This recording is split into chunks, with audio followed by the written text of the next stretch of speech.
Bonjour tout le monde, j'espère que vous allez bien. Sur cette capsule, nous allons voir l'un des essais axiaux dans le monde de la reconnaissance des sols, notamment dans le domaine de la géotechnique. Il s'agit de l'essai pressiométrique qui sert à caractériser à la fois les sols meubles ainsi que les roches. Je vais vous illustrer les détails de la mise en œuvre de cet essai et je vais vous montrer dans une deuxième partie comment on exploite les résultats de ce dernier. Comme on sait tous, afin de reconnaître le sol d'un certain terrain, il est nécessaire de réaliser des sondages soit manuels, soit mécaniques. Parmi les sondages mécaniques, on parle des sondages carottés, dont le but, c'est principalement d'extraire des carottes de roches ou bien de sols rencontrés, afin d'identifier la nature géologique tout d'abord, et par la suite réaliser des essais, soit in situ, soit en laboratoire, afin de bien identifier les caractères mécaniques de l'ensemble des formations traversées. Bon, l'essai pressiométrique nécessite obligatoirement un sondage carotté et on le réalise suivant la norme bien sûr, la norme française. On le réalise après chaque mètre, c'est-à-dire après 1 mètre, 2 mètres, 3 mètres, tout en traversant la totalité du sondage. Après d'avoir réalisé ce sondage et après d'avoir extrait l'ensemble des formations et des carottes, il est temps de débuter l'essai pressiométrique. Bon, l'essai nécessite tout d'abord un appareillage comme suit. Tout d'abord, un dispositif qui contrôle la pression de l'eau et du gaz. Donc, c'est automatiquement canalisé avec une bouteille de gaz. Le gaz utilisé ici, c'est sous forme d'azote. Et il y a ici une sonde canalisée également avec ce dispositif. Et il y a l'introduction de l'eau dans cette sonde afin qu'elle exerce de la pression sur les parois de la sonde.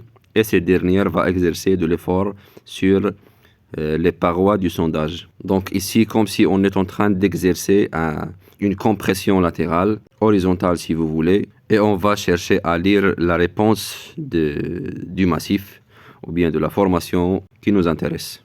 Donc avant, la sonde elle est vide, ainsi que les canalisations, ils sont sont toutes vides. On commence l'essai par l'introduction de l'eau, bien l'injection de l'eau à l'intérieur de la sonde. Et tant que cette dernière n'est pas en contact avec le massif ou bien avec les parois du sondage, la courbe elle est comme suit, c'est-à-dire le volume de l'eau il augmente ainsi que la pression, il augmente de manière avec une accélération bien considérable. Une fois la membrane est en contact avec les parois du sondage, donc ici il y a l'effort qui se transmet vers ces dernières et du coup la courbe diminue la vitesse de sa croissance parce qu'en fait il y a ici un obstacle qui bloque la membrane à se gonfler de manière assez rapide. Si on continue à ajouter de l'eau, on continue également à ajouter de la pression ou bien augmenter de la pression autour des parois du sondage, bien sûr dans la zone où on réalise l'essai. Et bien sûr vers la fin,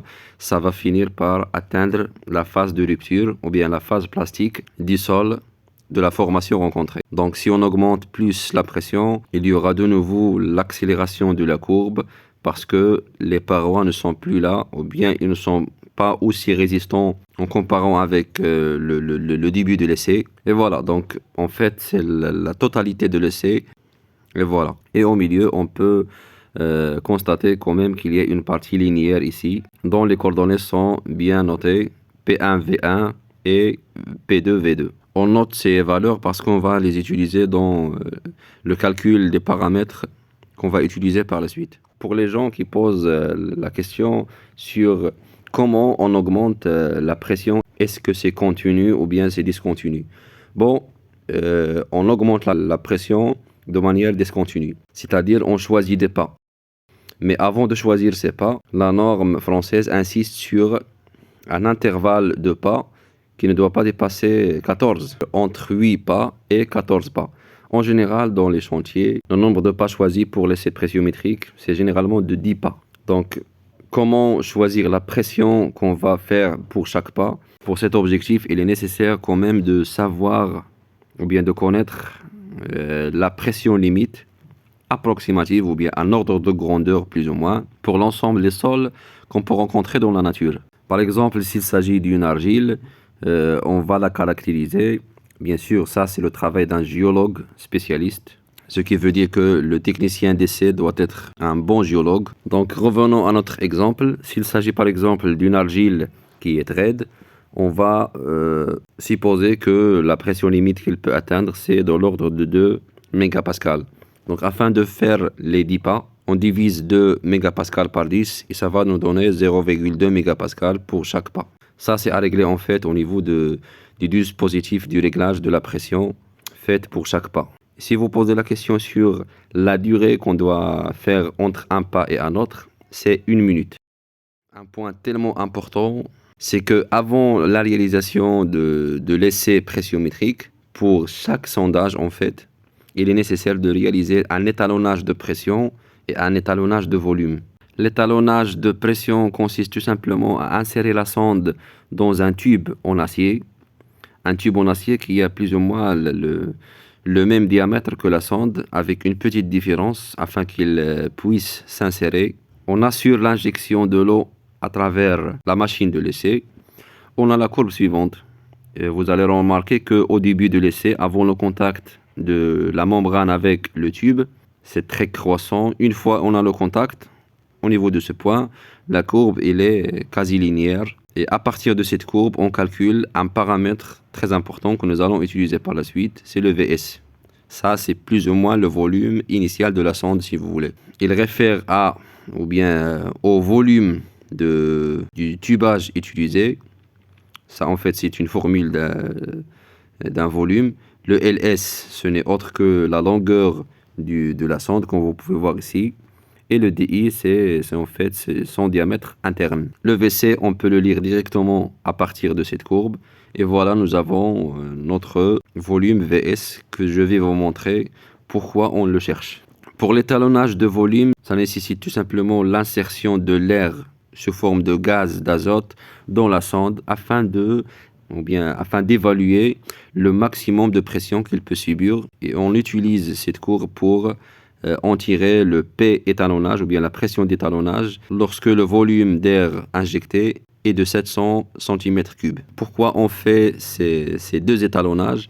Tout simplement parce que la courbe qu'on vient de discuter en fait, qu'on vient d'expliquer, c'est une courbe qui ne réfère pas aux pressions et au volume lus sur l'appareil. Plutôt, il y a quelques corrections qu'on effectue afin d'obtenir les deux formules suivantes. La pression lue moins la pression d'étalonnage qu'on vient de détailler, plus le grand H plus petit h. Le grand H, c'est la profondeur de la sonde par rapport au terrain naturel. Et le petit h, c'est la hauteur de l'appareil par rapport au terrain naturel, fois le gamma de l'eau, comme si on calcule la pression exercée par l'eau seule qui est contenue dans les conduites de l'appareillage. Et le volume qui est représenté ici, ou bien sur l'axe des ordonnées, ce n'est pas le volume lu exactement, c'est-à-dire le volume réel.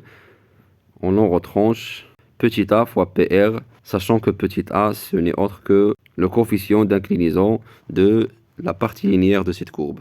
Les trois paramètres tellement importants qu'on tire de cette courbe, c'est tout d'abord le module pressiométrique. Sa formule est très simple, vous pouvez la prendre par cœur même. Donc le EM, ou bien le module pressiométrique, c'est égal à 2 fois 1 plus le coefficient de Poisson, mu. En général, on le prend égal à 0,33 pour les différents types de sols. On multiplie ce coefficient fois VS, le volume de la sonde, le volume initial de la sonde, plus le V1 plus V2 sur 2, le tout multiplié fois P2 moins P1 sur V2 moins V1. On cherche également la pression limite. Il correspond au volume limite VL. Et pour calculer VL, on utilise la formule normatisée qui est égale à VS plus 2 V1. Donc on peut revenir à la courbe. Voilà V1, on le multiplie fois 2 pour atteindre une partie comme celle-ci. Et on lui ajoute le VS. Donc l'intersection avec la courbe pressiométrique va nous donner le P limite. Le dernier paramètre qui nous intéresse, c'est la pression limite nette. Et ce n'est autre que la pression limite qu'on vient de voir, moins la pression ou bien la contrainte horizontale dans le sol au niveau de la profondeur où nous avons réalisé notre essai. On sait tous que la contrainte horizontale sigma h, ce n'est autre que K fois V. Et le coefficient K, on peut le calculer, sauf que la norme préconise une valeur de 0,5 pour l'ensemble des types de roches. Le sigma V, ce n'est autre que ρ fois G fois H, sachant que H, c'est la profondeur par rapport au terrain naturel dans la zone ou bien du point où on fait l'essai. Le ρ, ce n'est autre que la masse volumique du sol. Cette formule est valable lorsque il n'y a pas de nappe d'eau. Sinon, s'il s'agit d'une nappe d'eau, il y a un autre paramètre qui s'ajoute ici, c'est la pression interstitielle de l'eau. Et bien sûr, vous pouvez toujours revenir à la vidéo qui traite la deuxième partie de la mécanique des sols sur ma chaîne pour comprendre pourquoi lorsqu'il y a la nappe d'eau, au lieu de multiplier le K fois sigma V, on le multiplie fois sigma V moins US, la pression interstitielle, et on doit ajouter en dehors le US. Une fois nous avons l'ensemble de ces paramètres, le module pressiométrique, la pression limite et la pression limite nette, on peut les exploiter pour calculer la contrainte du sol sur ce point donné. Et sur la deuxième partie, on va travailler sur un sondage de 10 mètres où nous avons réalisé exactement 10 essais pressiométriques. Sur chaque mètre, nous avons réalisé un essai. On va représenter sur une courbe le module pressiométrique sous forme de courbe. De même, la pression limite et la pression limite nette. Et nous allons voir comment utiliser ces résultats pour calculer à la fois le tassement d'une fondation pour un point d'ancrage donné, ainsi que la contrainte du sol, ou bien la capacité portante du sol sur cet ancrage. Donc ne ratez pas la deuxième partie afin de mieux comprendre la totalité du mode opératoire et du traitement des résultats de l'essai pressiométrique. À très bientôt.